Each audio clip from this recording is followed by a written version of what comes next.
আমার ভাইরা, মুরব্বিয়ানেরা,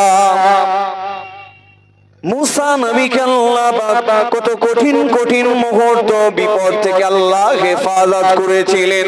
মুসা নবীর পালিত আম্মা ওই সময় ফেরাউনকে বলেছিল, স্বামী আপনি শিশু নিষ্পাপ বেগুনা মাসুমকে হত্যা করবেন না। স্বামী আপনার মহত্ব এই শিশু বাচ্চাটা জানে না। আপনি রাজা, আপনি বাদশাহ, আপনাকে এ চিনে না। স্বামী আপনি যে এই মিশরের বাদশাহ, আপনাকে এ জানে না। এই নিরীহ নিষ্পাপ বাচ্চাকে আপনি হত্যা করবেন না। ফেরাউন কোনো মতেই মানে না, আমি এই বাচ্চাকে হত্যা করব। এই বাচ্চা আমার ভয়ে ভয়ে বড় হয়ে আমি ফেরাউন আমার রাজত্বকে ধ্বংস করবে। না না, আমি এই বাচ্চাকে আমার রাজ দরবারে কোনোভাবেই জায়গা দিতে পারি না। না, আমার পরিবারের মধ্যে তাকে আমি স্থান দিতে পারি না। আমি ফেরাউন আমার ভয়ে ভয়ে আমার জীবনের বড় দুশ্মন এই বাচ্চাটা হয়ে উঠবে। ওই সময় মুসা নবীর পালিত আম্মা তিনি একটা প্লেটে করে হীরা মুক্ত মণি পান্না একটা প্লেটের মধ্যে নিয়ে আসলেন। তারিখের কিতাবের মধ্যে এসেছে অন্য প্লেটের মধ্যে জ্বলন্ত আগুনের আংরাটা নিয়ে এসেছে। ওই বাচ্চা মুসা নবীর সম্মুখে একটা মতির প্লেট আর একটা আগুনের জ্বলন্ত প্লেট যখন মুসা নবীর সম্মুখে ধরা হলো, আল্লাহ পাক সঙ্গে সঙ্গে হামিলে ওহী জিবরিল আমিনকে পাঠিয়ে দিলেন। এই জিবরিল আমিন যাও, জমিনে চলে যাও, আমার মুসা কালিমুল্লাহ, আমার নবী আমার মুসা কালিমুল্লাহ জীবন বড় সংশয়ের মধ্যে, যাও যাও আমার মুসাকে তুমি গাইড করো। জিবরিল আমিন জমিনে চলে এসেছে। শিশু নবী মুসার হাতটা আগুনের প্লেটের মধ্যে জিবরিল আমিন ঘুরিয়ে দিলেন, আর হযরত মুসা নবী প্লেটের মধ্য থেকে আগুনের একটি আংরা নিয়ে নিজের মুখের মধ্যে দিয়ে দিলেন। পালিত মা বলছে, আসিয়া বলছে, দেখেছেন স্বামী আপনাকে বলেছিলাম এই বাচ্চাটা কিছু বোঝে না। ফেরাউন বলছে, হ্যাঁ ঠিকই তো, এই বাচ্চা এই হীরা মুক্ত মণি পান্নার প্লেট থেকে তা উঠিয়ে না নিয়ে আগুন উঠিয়ে নিয়ে মুখে দিয়েছে। এই বাচ্চা তো সত্যিই নিরীহ নিষ্পাপ বাচ্চা, এর কোনো বোধগম্য নাই, অতএব আমাকে মেরেছে না জেনেই মেরেছে। বলুন সুবহানাল্লাহ। কিন্তু করাচ্ছেন কে? আল্লাহ। ফেরাউন ফরমান জারি করেছে, ইসরাইল বনি ইসরাইলদের সব পুত্র সন্তান হত্যা করো। আর মুসা নবীকে আল্লাহ সেই সময় জন্মগ্রহণ করালেন বনি ইসরাইল বংশেই, আর ওঠালেন সেই বড় কসাই ফেরাউনের রাজদরবারই ওঠালেন। বলুন সুবহানাল্লাহ। আল্লাহ কোরআনের মধ্যে বলেছেন, ওমাকারু ওমাকারাল্লাহ আল্লাহু খায়রুল মাকিরিন। চক্রান্তকারী চক্রান্তের ঊর্ধ্বে, আল্লাহর কৌশলের ঊর্ধ্বে কারো চক্রান্ত যায় না। বলুন সুবহানাল্লাহ। আল্লাহ থেকে বড় কৌশলকারী আর কেউ আছেন? তো মুসা নবী প্রথমে জন্মগ্রহণ করলেন, হত্যা থেকে আল্লাহ বাঁচালেন। আবার দ্বিতীয়বার ফেরাউনের মুখে চড় মেরে আবার মৃত্যুর ফরমান থেকে আল্লাহ বাঁচালেন। আল্লাহ রাব্বুল আলামিন কি পারেন দেখেন। তো মুসা নবী ফেরাউনের বাড়িতেই বড় হতে লাগলেন। আমি ঘটনা বলার জন্য বর্ণনাটা বলছি না, আল্লাহ যে সব পারেন এর মধ্য দিয়ে যদি একটু উপলব্ধি করেন, একটু বুঝতে চেষ্টা করেন, তাহলে বুঝতে পারবেন। যত প্রতিকূল পরিস্থিতি হোক না কেন, যত খারাপ সিচুয়েশন আসুক না কেন, আল্লাহ সব কিছু পারেন। আল্লাহর জন্য কোনো কিছু অসম্ভবের নয়। আল্লাহর জন্য না পারার মতো এমন কিছু নেই। সুবহান, তিনি পবিত্র সমস্ত না পারা বিষয় থেকে। বলুন সুবহানাল্লাহ। মুসা নবী জওয়ান যুবক হয়ে গেছে, আর এই কিপ্তিরা যারা ফেরাউনকে আল্লাহ বলে খোদা বলে স্বীকার করে নিয়েছে, আর বনি ইসরাইল যারা এই ফেরাউনকে খোদা বলে স্বীকার করে নেয়নি, কিপ্তিরা অনবরত এই বনি ইসরাইলদের এদের উপর অত্যাচার করে। একজন বনি ইসরাইলের একজন দুর্বল মানুষ আর কিপ্তির একজন ব্যক্তি বনি ইসরাইলের একজন দুর্বল ব্যক্তিকে একটা ভারী কাঠের বোঝা তাকে জোর করছে, জোর প্রয়োগ করছে যে এই বোঝাটা তোমাকে উঠিয়ে অমুক জায়গায় নিয়ে যেতে হবে। আর ওখান দিয়ে মুসা নবী যাচ্ছে। তো বনি ইসরাইলের ওই ব্যক্তি মুসা নবীকে দেখে তিনি অভিযোগ করছে, ও মুসা, আমি একজন দুর্বল মানুষ, আমি একজন শারীরিক দুর্বল মানুষ, আর আমার এত ভারী বোঝা বহন করার ক্ষমতা নাই, কিন্তু এই কিপ্তি সম্প্রদায়ের এই ব্যক্তিটা আমাকে জোর করছে। মুসা নবী খুব প্রচন্ড রাগান্বিত হয়ে গেলেন। এই নির্যাতন, এই নিষ্ঠুরতা দেখে মুসা নবী একটা আঘাত করলেন এই কিপ্তিকে, যে এরকম একটা দুর্বল মানুষের উপরে এত বড় বোঝা চাপাও, তুমি কি মানুষ না? দয়া নেই, মায়া নেই, কেন এদের উপরে এত অত্যাচার করো বলে একটা আঘাত করলেন। এই আঘাতের কারণে এই কিপ্তিটা মারা গেল। আমার ভাইরা, মুরব্বিয়ানেরা, মুসা কালিমুল্লাহর আঘাতে যখন কিপ্তি সম্প্রদায়ের এই ব্যক্তিটা মারা গিয়েছে, ফেরাউনের রাজ দরবারে সংবাদ এসে গিয়েছে, ফেরাউনের কানে সংবাদ এসেছে কিপ্তি সম্প্রদায়ের এক ব্যক্তিকে মুসা কালিমুল্লাহ আঘাত করে তার প্রাণ নিয়ে নিয়েছে, সে মারা গিয়েছে। ফেরাউন তার রাজ দরবার থেকে মুসা কালিমুল্লাহর ব্যাপারে ফরমান জারি করে দিয়ে বললেন, এই জাল্লাদ, কোথায় আছিস? যা, মুসাকে যেখানেই দেখবি জাল্লাদ যা, চলে যা। এই জাল্লাদ, মুসাকে যখন যেখানেই পাবি হত্যা করবি। মুসা আর তার কোনো ক্ষমা নেই, মাফ নেই। মুসার প্রাণদণ্ড ফেরাউন ফরমান জারি করে দিল। চতুর্দিকে ঘোষণা হয়ে গিয়েছে মুসা কালিমুল্লাহর হত্যার ফরমান জারি হয়ে গিয়েছে। আল্লাহর নবী মুসা কালিমুল্লাহ সংবাদ শুনতে পেয়েছেন। ফেরাউন তার রাজ দরবার থেকে মুসা নবীর জীবন, মুসা নবীকে হত্যার ফরমান জারি করে দিয়েছে। মুসা নবী প্রাণ ভয়ে মিশর থেকে মাদায়েনে তিনি পলায়ন করলেন। মিশর ত্যাগ করে মাদায়েনে তিনি স্থান ত্যাগ করলেন। মাদায়েনে তিনি যখন পৌঁছালেন, মাদায়েনে তিনি ক্লান্ত শ্রান্ত হয়ে, তৃষ্ণার্ত হয়ে, ক্ষুধার্ত হয়ে একটা গাছের নিচে বসে আছেন। মুসা কালিমুল্লাহ দেখতে পান দূরে একটা কুয়া রয়েছে, আর ওই কুয়ার চারপাশে ভিড় জমে আছে, মানুষ পানি ওঠাচ্ছে। মানুষ পানি উঠিয়ে উঠিয়ে মানুষ তাদের মস্ক গুলো পানি ভর্তি করছে। মুসা নবী ক্লান্ত শরীর নিয়ে, অসুস্থ শরীর নিয়ে গাছের নিচে বসে বসে দেখছেন ওই ভিড়ের মধ্যে দুজন কিশোরী, দুজন বাচ্চা মেয়ে দাঁড়িয়ে রয়েছে। আর ওই মানুষজন তারা ভিড় করে কুয়ার মধ্য থেকে পানি তুলছে। বাচ্চাগুলো দুর্বল হওয়ার কারণে ওই কুয়া থেকে পানি নিতে পারে না। আল্লাহর নবী মুসা কালিমুল্লাহর অন্তরের মধ্যে মায়া, মমতা, ভালোবাসা জেগে গিয়েছে। তিনি আর থাকতে পারলেন না, গাছের নিচ থেকে উঠে দাঁড়িয়ে ওই ভিড়ের মধ্যে তিনি প্রবেশ করলেন। ভিড় ঠেলে তিনি সামনে অগ্রসর হলেন, কুয়ার মধ্য থেকে পানি উঠিয়ে দিলেন, আর এই কিশোরীদের পানি দিলেন। কিশোরীদের এই মেষ পালের পানি পান করালেন। কিশোরীদের পানির পাত্রগুলো মুসা কালিমুল্লাহ তিনি নিজে কুয়া থেকে পানি তুলে পূর্ণ করে দিলেন। বলেন সুবহানাল্লাহ।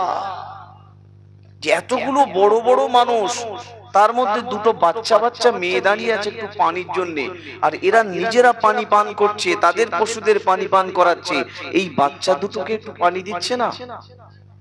ক্লান্ত, দীর্ঘ পথ অতিক্রম করে তিনি ক্ষুধার্ত, তৃষ্ণার্ত, নিজের কষ্টের পরোয়া না করে গাছ থেকে উঠে ভিড় ঠেলে সামনে আগিয়ে যে তিনি পানি ভরলেন আর বাচ্চাদের পানি দিলেন, তাদের মেষ ভেড়াগুলোকে পানি পান করিয়ে দিলেন।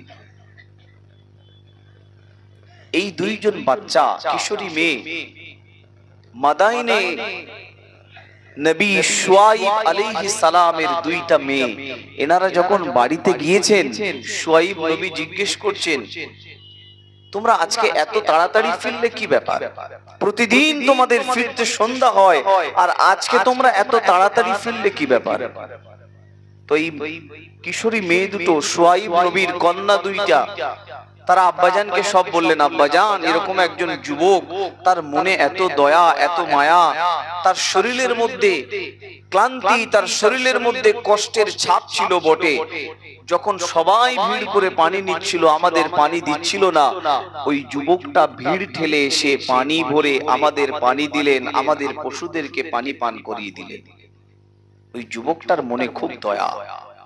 শুআইব নবী বললেন, যাও যুবকটাকে ডেকে নিয়ে এসো। বলেন সুবহানাল্লাহ। মুসা নবী আসছে কোথা থেকে? ফেরাউন হত্যার ফরমান জারি করেছে, কিপ্তিকে আঘাত করে কিপ্তি মারা গিয়েছে, তার কারণে জাল্লাদকে বলেছে মুসাকে যেখানেই পাবে হত্যা করবে।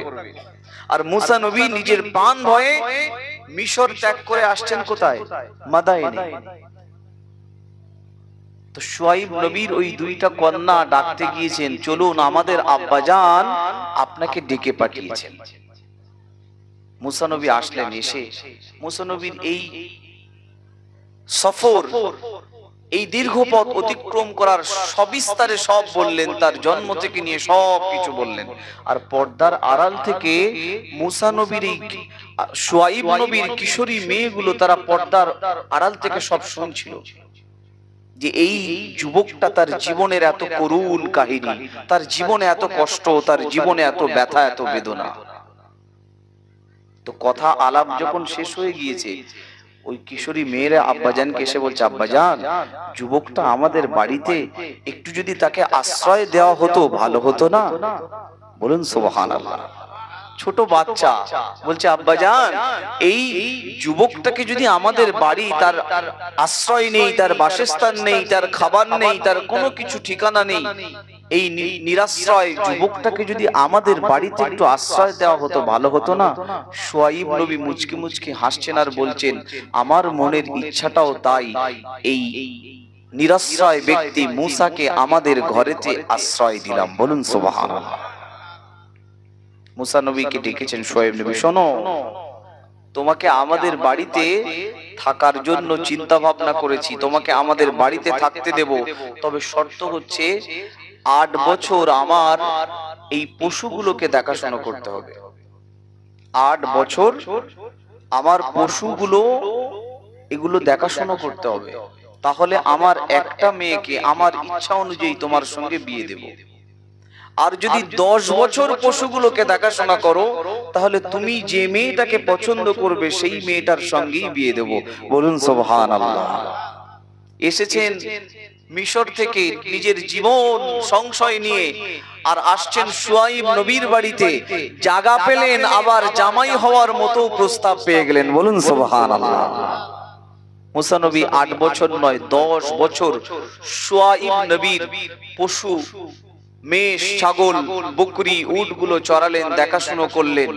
এবার মুসা নবী, ওই যে মেয়েটা কুয়ার ধার থেকে মুসা নবীকে ডেকে নিয়ে এসেছিল, আমার আব্বাজান ডাকছে, ওই মেয়েটার সঙ্গে মুসা নবী পছন্দ করলেন, শুআইব নবী বিবাহ দিলেন। 10 বছর পরে শ্বশুরকে বললেন, আপনি এবার আমাকে বিদায় দিন, আমি আমার জন্মভূমি আবার মিশরে ফিরে যাব। আমার ভাইরা, মুরব্বিয়ানেরা, মুসা নবীর জীবনের কত করুণ, মুসা নবীর জীবনের কত করুণ কষ্টের মুহূর্তগুলো আমার আল্লাহ পাক মুসা নবীকে কিভাবে হেফাজত করেছেন। মুসা নবী যখন জন্মগ্রহণ করেছেন, ফেরাউন আমভাবে এলান করে দিয়েছিল, বনি ইসরাইলের সব পুত্র সন্তানকে হত্যা করো। আল্লাহ পাক মুসা নবীকে স্বয়ং ফেরাউনের রাজ দরবারে জায়গা করে দিলেন। আবার মুসা নবী যখন ফেরাউনের মুখে আঘাত করেছিল, আবার ফেরাউন যখন মুসা নবীর হত্যার জন্য ফরমান জারি করেছিল, আল্লাহ পাক দ্বিতীয়বার মুসা নবীকে আল্লাহ আবার জীবন দান করেছিল। আবার তৃতীয়বার কিপ্তিকে যখন মুসা নবী নিহত করেছিল, তাকে মেরে ফেলেছিল, মুসা নবীর জন্য ফেরাউন তৃতীয়বার যখন আবার তাকে হত্যার ফরমান জারি করে দিল, আল্লাহ পাক তৃতীয়বার মুসা নবীর জীবনকে রক্ষা করলেন, আল্লাহ হেফাজত করলেন। মুসা কালিমুল্লাহ এবার তিনি মাদায়েন থেকে ফিরছেন, মিশরে ফিরছেন। ওনার স্ত্রী সন্তান সম্ভবা স্ত্রীকে নিয়ে তিনি যখন ফিরছেন, প্রতিমধ্যে রাস্তাতে মুসা নবীর স্ত্রী, মুসা নবীর আহলিয়াম সন্তান প্রসব বেদনার তিনি পেয়েছেন, অনুভব করছেন। মুসা নবী নিজের স্ত্রীর প্রসব বেদনা একটু কমানোর জন্য আগুনের সন্ধানে বেরিয়ে গিয়েছেন। তারিখের কিতাবের মধ্যে এসেছেন, মুসা নবী তিনি লক্ষ্য করে দেখছেন একটা দূরে আগুন প্রজ্বলিত অগ্নিশিখা দেখা যায়। মুসা নবী ক্রমশ ওই অগ্নিশিখার দিকে যখন আগিয়ে যায়, মুসা নবী আগুনের কাছে এসে দেখতে পায় ওই আগুনটা কোনো সাধারণ আগুন নয়, একটা গাছের মধ্যে দাউ দাউ দাউ দাউ করে আগুন জ্বলছে, কিন্তু গাছের একটা পাতাও আগুনে পুড়ে যায় না। বলেন সুবহানাল্লাহ। গাছের মধ্যে আগুন জ্বলছে বটে, তারিখের কিতাবের মধ্যে এসেছে, কিন্তু গাছের একটা পাতাও পড়ে না। বলুন সুবহানাল্লাহ। মুসা নবী যত গাছের দিকে আগিয়ে যায় আর গাছ তত সরে যায়, ভয় ভীত সন্ত্রস্ত হয়ে গেছে। কি ব্যাপার? এক তো আশ্চর্য ব্যাপার যে গাছের মধ্যে আগুন জ্বলছে বটে, কিন্তু গাছের পাতা কাঁচা, গাছের কোনো পাতায় আগুন স্পর্শ হয় না। আবার আমি মুসা কালিমুল্লাহ যত আগিয়ে যাই, গাছ তত সরে যায়। উনি ভীত সন্ত্রস্ত হয়ে গেলেন, কি ব্যাপার? এবার উনি চিন্তা করলেন যে না, এখান থেকে আমাকে ফিরে যেতে হবে, এটা আমি ঠিক দেখছি না, স্বাভাবিক কোনো বিষয় নয়। মুসা নবী এবার ফিরে আসছেন, গম্ভীর আওয়াজ হলো, মুসা ভয় পেও না, আমি তোমার প্রভু আল্লাহ বলছি। বলুন সুবহানাল্লাহ। অগ্নিশিখার মধ্য দিয়ে আওয়াজ আসছে, গাছের মধ্য দিয়ে আওয়াজ আসছে, মুসা ভয় পেও না, ভীত সন্ত্রস্ত হয়ে যেও না, আমি তোমার আল্লাহ বলছি, তুমি ভয় পেও না, আমি তোমাকে নবী হিসেবে কবুল করে নিলাম। বলুন সুবহানাল্লাহ। দেখেন মুসা নবী ফিরছেন স্ত্রীকে নিয়ে, শুআইব নবীর কন্যাকে বিবাহ করে নিজের সহধর্মিনী স্ত্রীকে নিয়ে ফিরছেন, নবুয়াত দান করছেন আল্লাহ। কিভাবে? বলুন সুবহানাল্লাহ। মুসা নবী ভীত সন্ত্রস্ত, টকটক করে সারা দেহটা কাঁপছে, ভয়ে ভীত সন্ত্রস্ত। আমি তোমার রব বলছি, আমি তোমার সৃষ্টিকর্তা বলছি, আমি আল্লাহ বলছি, আমি তোমাকে নবী হিসেবে মনোনীত করলাম। বলুন সুবহানাল্লাহ। মুসা হাতের লাঠিটা ফেলো, শ্বশুরের দেওয়া লাঠি, মুসা হাতের লাঠিটা ফেলো। আল্লাহ নবী মুসা কালিমুল্লাহ আদেশ পাওয়ার সাথে সাথে নিজের হাতের লাঠিটা যখন জমিনের মধ্যে নিক্ষেপ করলেন, জমিনের মধ্যে হাতের লাঠিটা যখন মুসা কালিমুল্লাহ ফেলে দিলেন, সঙ্গে সঙ্গে হিয়া হাইয়াতুন তাসা, হাতের লাঠিটা একটা জীবন্ত সাপ হিসেবে চলাফেরা করতে লাগলো। মুসা নবী আরো ভীত সন্ত্রস্ত হয়ে গেলেন, আরো বেশি ভয় পেয়ে গেলেন, তিনি ভয়ে আরো তিনি ভীত সন্ত্রস্ত হয়ে গেলেন। আল্লাহ পাক ডাক দিয়ে বললেন, এই মুসা কালিমুল্লাহ ভয় পেও না, ভীত সন্ত্রস্ত হয়ে যেও না। মুসা ওই জীবন্ত সাপটাকে আবার হাত দিয়ে ধরো। মুসা নবী আদেশ পাওয়ার সাথে সাথে আবার জীবন্ত সাপটাকে হাত দিয়ে তিনি যখন ধরলেন, আল্লাহ পাক সাপটাকে আবার লাঠিতে পরিণত করে দিলেন। এই মূসা, তোমার ডান হাতটা তুমি তোমার বাম বগলের মধ্যে রাখো। মূসা কালিমুল্লাহ নিজের ডান হাতটা বাম বগলের মধ্যে রাখলেন। আল্লাহ পাক বললেন, মূসা তুমি তোমার হাতটা বাহির করো। মূসা কালিমুল্লাহ আদেশ পাওয়ার সাথে সাথে নিজের হাতটা বার করলেন। হাত যখন বার করলেন, হাতের মধ্যে দিয়ে আল্লাহ পূর্ণিমার আলো প্রকাশ করে দিলেন। নবুয়ত দান করলেন আর নবুয়তের দুইটা মুজিজা দিলেন, একটা লাঠি আর একটা উজ্জ্বল হাত। বলুন সুবহানাল্লাহ। হযরত মুসা কালিমুল্লাহ মিশরে ফিরে এসেছেন, ওনার ভাই হারুনকে নিয়ে ফেরাউনের রাজ দরবারে গিয়েছে। আমি ঘটনা বলছি না, আল্লাহ কিভাবে মুসা নবীকে হেফাজত করছে সেই তথ্যটা আপনাদের কাছে উপস্থাপন করছি। হারুনকে নিয়ে, ভাই হারুনকে নিয়ে মুসা কালিমুল্লাহ ফেরাউনের রাজ দরবারে গিয়েছে। রাজ দরবারে ভরপুর লোক। মুসা নবী যে বলছে, ফেরাউন আমি মুসা কালিমুল্লাহ, আমি তোমার কাছে এসেছি আল্লাহর দাওয়াত দিতে, দ্বীনের দাওয়াত দিতে। এই পূজা প্রার্থনা এসবকে ছেড়ে দিয়ে এক আল্লাহর ইবাদত করো। আর তুমি যে নিজেকে খোদা বলে দাবি করো, নিজেকে সৃষ্টিকর্তা স্রষ্টা বলে দাবি করো, এই ভ্রান্ত ধারণা, এই ভ্রান্ত দাবি থেকে সরে এসো আর তুমি ওই আল্লাহর ইবাদত করো।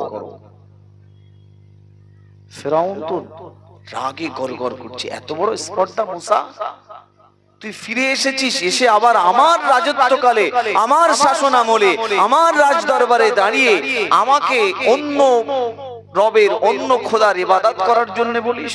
এত বড় সাহস, স্পর্ধা। বলল, না, আমি আপনাকে এমনিতেই বলি নাই, আল্লাহ আমাকে বলার মতো স্পেশাল পাওয়ার দিয়েছে।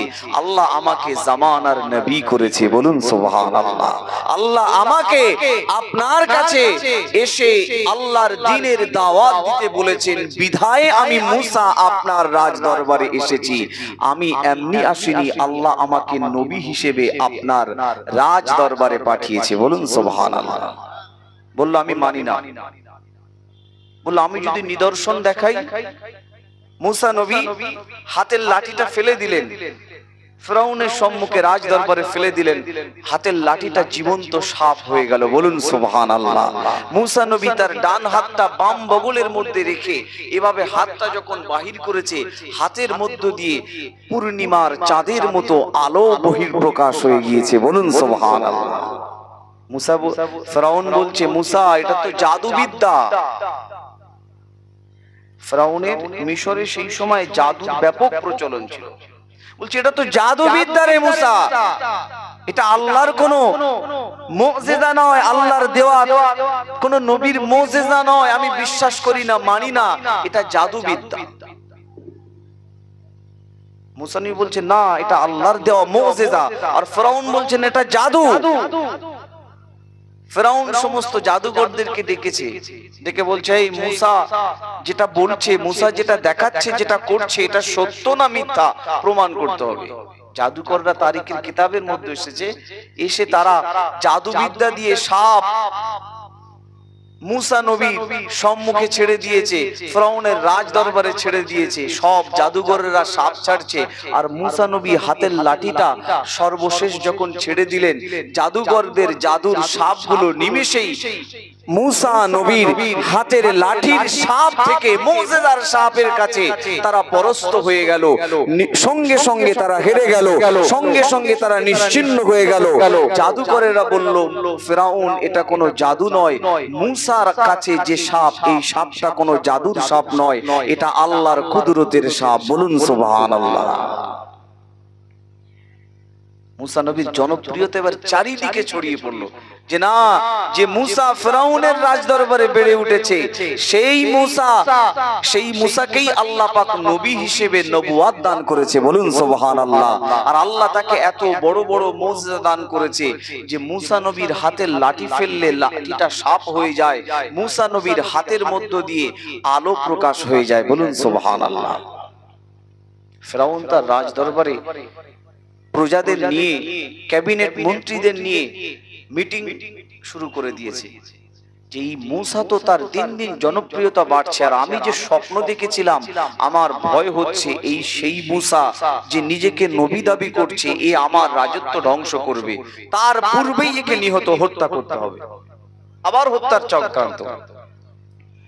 আমার ভাইরা, মুরব্বিয়ানেরা, সংক্ষিপ্ত ইতিহাস, মূসা নবীকে আবার হত্যা করার জন্য ফেরাউন সমস্ত প্ল্যান প্রোগ্রাম, সমস্ত চক্রান্ত মূসা নবীকে হত্যা করার জন্য সেটিং করে নিয়েছে, পরিকল্পনা করে নিয়েছেন। আল্লাহর নবী মূসা কালিমুল্লাহকে হত্যা করবেন। আল্লাহ পাক মূসা নবীকে আল্লাহ পাক সাবধান করে দিয়ে বললেন, আয় মূসা কালিমুল্লাহ, তোমাকে এই মিশরের জমিন ত্যাগ করে আবার প্যালেস্টাইনে তোমাকে যেতে হবে। এই জন্মভূমিটাকে ত্যাগ করে, তোমার মাতৃভূমিটাকে ত্যাগ করে আবার তোমাকে প্যালেস্টাইনে যেতে হবে, ফিলিস্তিনের অভিমুখে তোমাকে রওনা হতে হবে। মূসা কালিমুল্লাহ আল্লাহর এত বড় জলিলুল কদর নবী ছিলেন। আল্লাহ পাক যে নবীর সঙ্গে তিনি সব সময় কথা বলতেন, মূসা নবীর যখনই প্রয়োজন হতো, মূসা নবীর যখনই কোন রকমের প্রয়োজন হতো, তিনি সরাসরি আল্লাহর সঙ্গে কথা বলতেন। এই জন্য আল্লাহ পাক মূসা নবীকে লাকাব দিয়েছেন কালিমুল্লাহ, আল্লাহর সঙ্গে কথা বলা নবী। মূসা নবী এক তারিখে রাস্তা দিয়ে হেঁটে হেঁটে যাচ্ছেন, মূসা নবী দেখতে পান, মূসা নবী তিনি লক্ষ্য করে দেখেন বিশাল এক পাহাড়ের নিচে ছোট একটা পাথরের খণ্ড, বাচ্চা ছেলের মতন হু হু করে কাঁদতে শুরু করে দিয়েছে। তার কান্নাটা, তার ক্রন্দনটা এত হৃদয় বিদারক, এত বেদনাদায়ক, এত কষ্টদায়ক, মূসা নবী ওই পাথরের কান্না শুনে চলে যায় না। এত হৃদয় বিদারক কান্না, এত বেদনার কান্না, মূসা নবী গুটি গুটি পায়ে পাহাড়ের পাদদেশে নিচে এসে পাথরের নিকটে এসে মূসা কালিমুল্লাহ পাথরের সঙ্গে কথা বলছেন। ও পাথর, তুমি কেন কাঁদো? তুমি কেন কাঁদো? তোমার কান্নার কারণ কি? আল্লাহ পাক পাথরের জবান খুলে দিয়েছিলেন। পাথর মূসা নবীর সঙ্গে কথা বলেছিল। ও কালিমুল্লাহ নবী মূসা, আল্লাহ পাক তার জাহান্নামার খোরাক করবেন। ওয়াকুদুহান নাস ওয়াল হিজারা, আল্লাহ জাহান্নামার খোরাক করবেন মানুষ আর পাথর। এই জন্য আমি পাথর, আমার ভয় হয় আল্লাহর ওই বিশাল কঠিন জাহান্নাম, এই জাহান্নামার আগুনের আমার ভয় হয়, তাই কাঁদি। সুবহানাল্লাহ বলবেন না? আল্লাহ জাহান্নামার ভয়ে কাঁদছি। মূসা নবীর মনের মধ্যে মায়া হয়ে গেছে।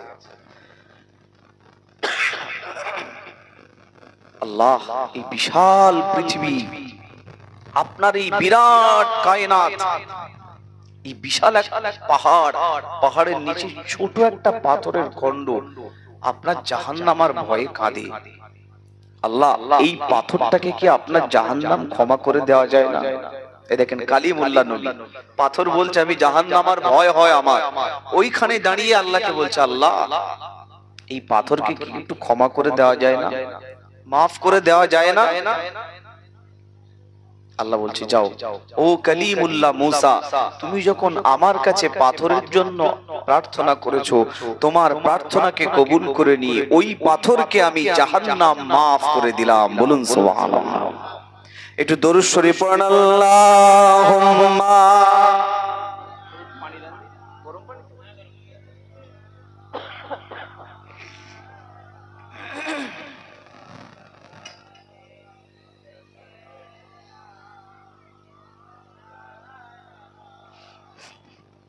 জন্ম আমার নবীর যুগে হলে কেমন হতো, দুনয়নের সোলে পাক দেখিলে কেমন হতো জন্ম আমার নবীর যুগে হলে কেমন হতো আসতো ভেসে হযরতে বিলালের মধুর আযান আসতো ভেসে হযরতে বিলালের মধুর আযান যে আজানে ছিল এমন প্রেম মুগ্ধ রহমান দয়ার নবীর পিছে নামাজ পড়লে কেমন হতো দুনয়নে রাসূল পাক দেখিলে কেমন হতো জন্ম আমার নবীর যুগে হলে কেমন হতো আল্লাহুম্মা